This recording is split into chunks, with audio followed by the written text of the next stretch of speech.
So నాది రోహిణి నక్షత్రం, కృష్ణుడి నక్షత్రం. ఈరోజు సార్ వాళ్ళు స్టోర్ ఓపెన్ చేశారు. సో మనం వెళ్ళినప్పుడు కంపల్సరీ మా సీనియర్ అండ్ వాళ్ళ పిల్లలు వాళ్ళ వైఫ్ అందరూ బాగా క్లోజ్ లాస్ట్ 7 years నుంచి.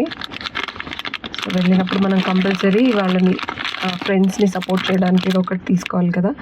నాకు అవసరమైనవి అండ్ నాకు ఇష్టమైనవి నా నక్షత్రాన్ని బట్టి తీసుకోవాల్సినవి తీసుకున్నాను.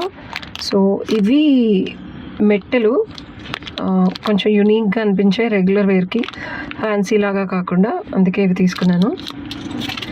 And next thing bracelet. యాక్చువల్గా రోహిణి నక్షత్రం వాళ్ళకి చాలా స్ట్రాంగ్, చంద్రుడికి బాగా ఇష్టమైన నక్షత్రం అన్నమాట రోహిణి. సో చంద్రుడు ఎలాంటి వాడు అంటే మనస్కారకుడు అనమాట.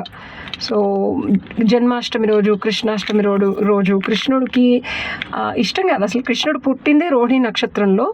సో వెండి ఎక్కువ వాడాలి రోహిణి నక్షత్రం వాళ్ళు. మెంటల్గా చాలా స్ట్రాంగ్ ఉంటాం మేము. అండ్ ఏదన్నా అనుకుంటే అది కంపల్సరీ చేస్తాము. అండ్ దట్టు మాకు కావాల్సింది కంపల్సరీ సాధించుకుంటాం. అంటే కోరికలు కొంచెం ఎక్కువే ఉంటాయని చెప్పాలి. So we can't help it. So నన్ను నేను యాక్సెప్ట్ చేయటం మొదలుపెట్టాను. So that's why I bought this also. ఇది చంద్రముఖి చైన్. ఇది ఆల్రెడీ అమ్మ నాకు ఒక 12-14 years బ్యాకే చేయించింది. ఇది గోల్డ్లో 6.5 కాసులు పెట్టి చేయించింది. అది నా వాడకానికి లూజ్ అయిపోయింది. ఎందుకంటే ఇది మెత్తటి చేత అనమాట. గోల్డ్లో ఇలాగా